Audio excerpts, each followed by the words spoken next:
Shabir. Okay, Matt. So you cited Exodus chapter 6, where Elohim appears to Moses, and he says, "By my name, Yahweh, I was not known to Abraham." Are you familiar with the fact that in Genesis chapter 19, Abraham actually calls on the name of Yahweh? It's like, you know, Abraham made something that we might call a pizza today, and Moses, represents Abraham as saying, "Here, honey, come, I've made you this nice pizza." Wouldn't that be a sort of misrepresentation of what Abraham actually said?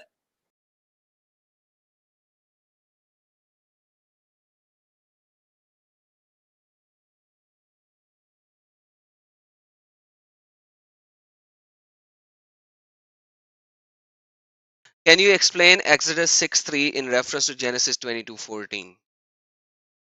Yeah. What does he need explaining with? Let him share So what what he's saying. I can think of it, he is referring to Yahweh and Abraham not knowing the name of Yahweh. So Genesis 6:3 is, I appeared to Abraham, to Isaac, and to Jacob as God Almighty, but by my name, the Lord Yahweh, I did not make myself known to them. This is Exodus 6:3. Genesis 22:14. So Abraham called the name of the place, the Yahweh will provide, as it is said to this day, on the mount of the Lord it shall be provided. So I think she's referring So to, what's the contradiction, though? yeah. What's the contradiction? Because you need to think deeply about what it means to know. What does it mean to know in the Bible? To know meaning to know the person, to know him fully, Exactly. intimately, To know relationally. intimately. You got it. You guys got answered. It's not they don't know of the name. That has no. Go to Exodus 10 verses 1 and 2. See how the word know is used. Exodus 10. 10 verses 1 and 2. Now the Lord said to Moses, go in through Pharaoh, for I have hardened his heart and the hearts of his servants, that I may show these signs of mine before him, and that you may tell in the hearing of your son and your son's son the mighty things I have done in Egypt, and my signs which I have done among them.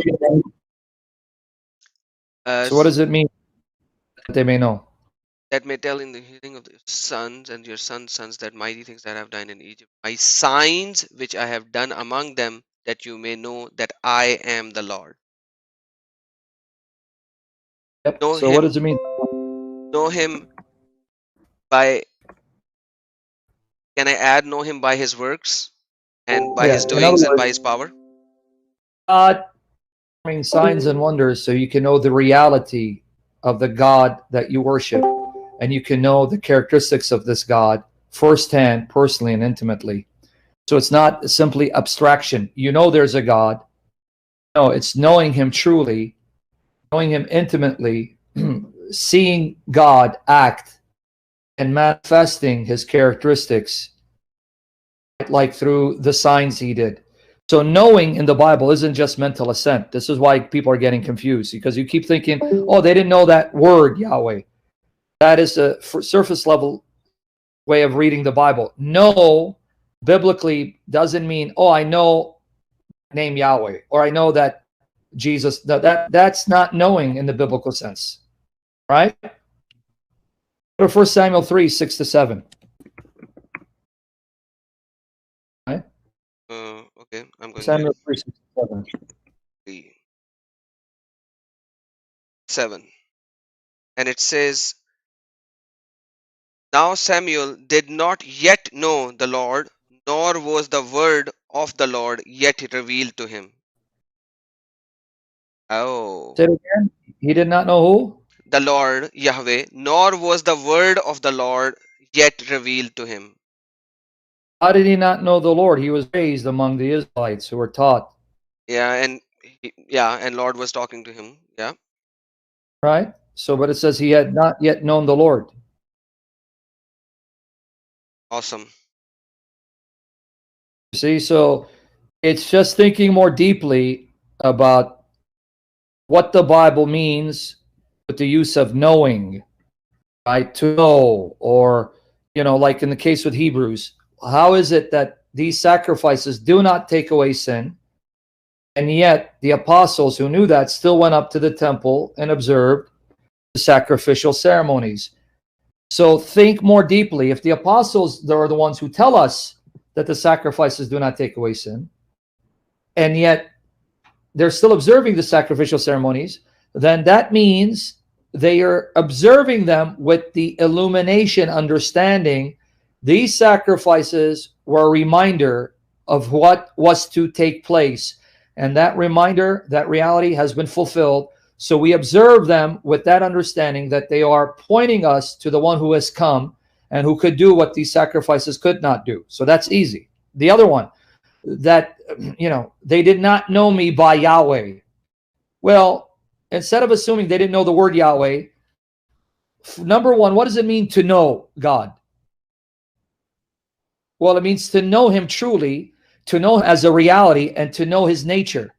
That's number one. And number two, then that means the name Yahweh is a name that tells us something about his nature. So what does Yahweh tell us about his nature? What does Elohim tell us about his nature?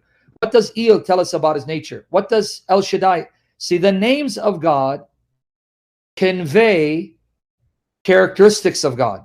So the serious student of the Bible, the one who truly wants to know God and love him as he is, as he's revealed himself, must then understand why God has given us these different names.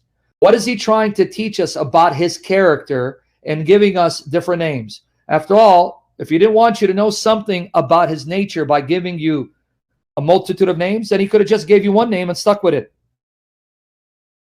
Right? Right. I'll give you another example. Why was Jesus called Jesus? Because he's Yeshua, which is Yahweh saves. See? The name Jesus is supposed to tell you something about him.